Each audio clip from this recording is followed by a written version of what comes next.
Le monde associatif dans un marché de l'emploi un peu fébrile. Est-ce une utopie ou une réelle solution dans un mouvement économique qui est en train d'évoluer et collaboratif? Maître Bertrand Reich nous en parle.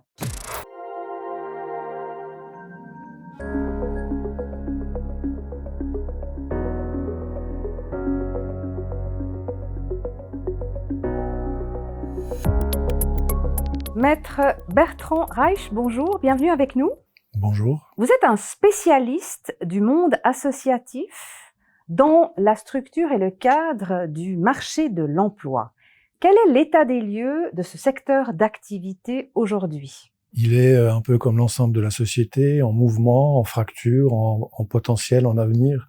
Et en réalité, ce qu'on voit avec la Covid, c'est qu'elle a mis en évidence toutes les difficultés qui peuvent exister dans notre monde, dans toutes ces différentes composantes, c'est-à-dire le monde de l'économie, le monde de l'idéal, le monde associatif, qui sont des mondes qui s'interpénètrent, qui sont pas en opposition, mais qui sont en complémentarité, et qui ont chacun besoin l'un de l'autre, et qui doivent dialoguer, ou qui devraient dialoguer davantage pour permettre de sortir encore mieux, de manière plus forte de la difficulté qu'on connaît, de la crise qu'on traverse. Parce qu'en réalité, le monde associatif est un monde qui est porté par l'idéal, on peut le définir comme ça. C'est celui qui se donne une mission idéale, comme déjà invoqué, c'est-à-dire lutter contre la faim dans le monde, lutter contre les enfants soldats, interdire la torture, interdire les mines antipersonnelles ou lutter contre la pauvreté. Enfin, il y a un vrai idéal.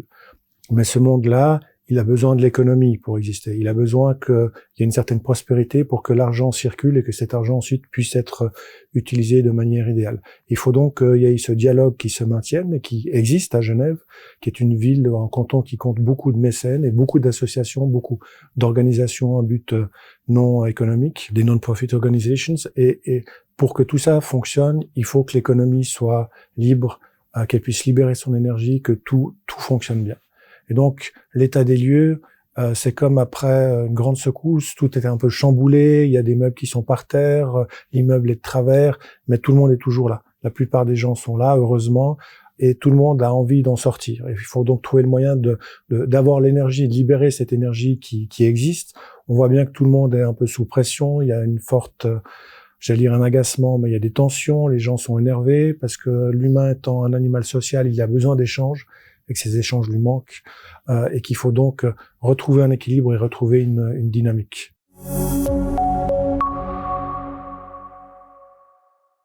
Quels sont les défis auxquels ce monde associatif, ces sociétés à but non lucratif font face aujourd'hui? Alors ils sont nombreux. Il faut d'abord reconnaître leurs qualités, les armes qu'elles ont pour faire face à ces défis. C'est notamment une grande capacité de dialogue, une capacité à être en phase avec en tout cas une grande partie de la population, une capacité à trouver des éléments problématiques et puis ensuite essayer de les résoudre précisément.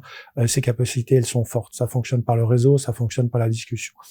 Les défis sont multiples. Il y a d'abord, de manière très matérielle et un peu presque vulgaire, j'allais dire, mais l'argent, mais qui est quand même essentiel. Toutes ces associations, ces entités, elles ont besoin d'argent pour fonctionner.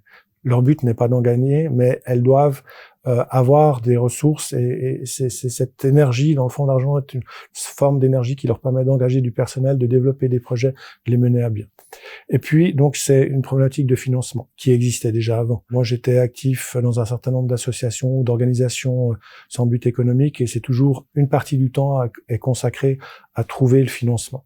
Mais qu'il s'agisse d'entités pour lutter contre les mines antipersonnelles ou d'associations, par exemple, pour promouvoir la musique, qui est un langage universel, le seul avec le rire. Et si on veut promouvoir cela, il faut aussi de l'argent. Donc l'argent, on en a besoin. Cette question de financement, elle est permanente. Elle est encore plus accrue aujourd'hui. Et puis ensuite, il faut que la démarche ait un sens. C'est-à-dire que on peut vouloir se battre pour sauver une espèce de pâquerette rare. Si on est le seul à y croire, c'est un sens, bien sûr, mais ce sens n'est pas partagé. Donc il faut qu'il y ait un sens, et il faut qu'il y ait un sens qui soit collectif, et qu'il faut qu'il y ait un sens qui s'inscrive dans la construction de la cité. Et donc c'est ces deux défis qui sont aujourd'hui majeurs, avec une situation particulière, puisqu'on sort de crise, et puis qu'on a compris aussi au travers de cette crise que on avait besoin de sens de notre vie. On a compris que l'économie était un enjeu important, parce que l'économie, c'est les emplois et qu'on a besoin d'emplois. Mais on a aussi compris que, au-delà de l'activité professionnelle, il faut qu'il y ait un sens dans la vie, il faut que la vie ait un sens.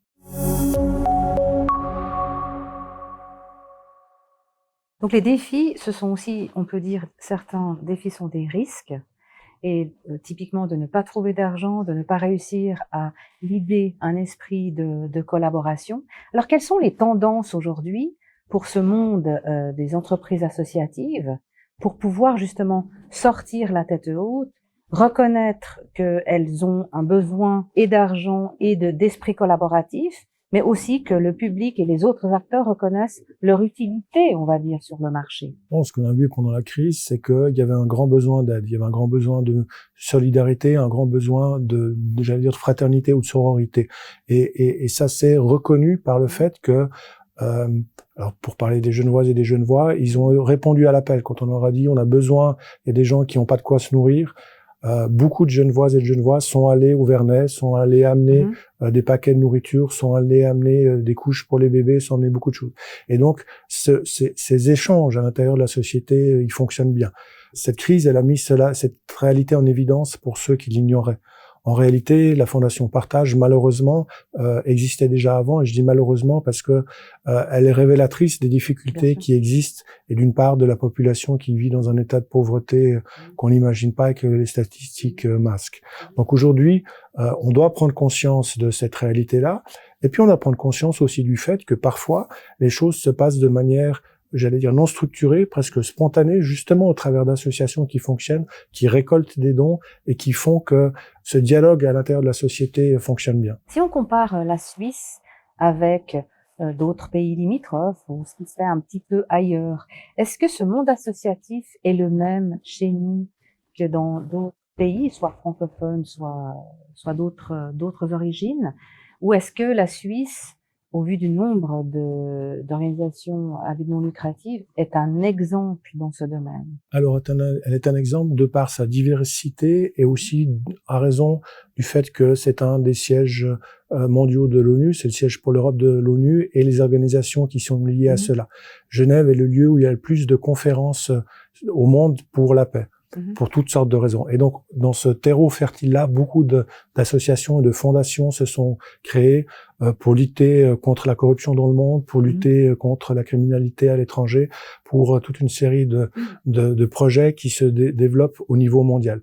Mais vous avez aussi des associations pour sauver un village dans le Tessin, vous avez des associations pour créer un musée quelque part en Valais, vous avez des associations extrêmement locales. Donc ce terreau associatif, on le trouve partout, on le trouve en France, on le trouve en Italie, en Allemagne. Ce qui est spécifique ici, c'est le rôle des Nations Unies et puis leur influence sur cette volonté-là. Comment, avec votre vision humaniste, si je peux me permettre, quelle est justement votre vision d'un monde de demain pour terminer malheureusement, on approche la fin de cette interview. Malheureusement, ça passe trop vite. Mais effectivement, je crois qu'il faut garder l'idée du sens dans la vie. Il faut garder l'idée du sens de la vie et l'idée du fait que notre passage sur Terre, c'est une courte étincelle. Il faut que cette étincelle, elle donne de la lumière et que l'on donne aux autres. Il faut qu'on soit les porteurs de cette lumière, mais il faut qu'elle serve à tout le monde. Et en ce moment-là, on voit avec le nombre de personnes qui s'investissent dans différents champs de la vie, que ce soit de la vie économique, mais aussi de la vie sociale, de la vie associative ou de la vie politique, qu'il y a beaucoup de personnes qui ont envie de porter cette lumière. Et ça, c'est une bonne raison d'espérer. Maître Bertrand Reich, merci beaucoup pour cette interview et ce moment passé avec nous. On vous souhaite tout de bon pour la suite et prenez soin de vous. Merci beaucoup. Cette interview est en collaboration avec Doukas Copy TV. Restez connectés, restez avec nous. À très bientôt.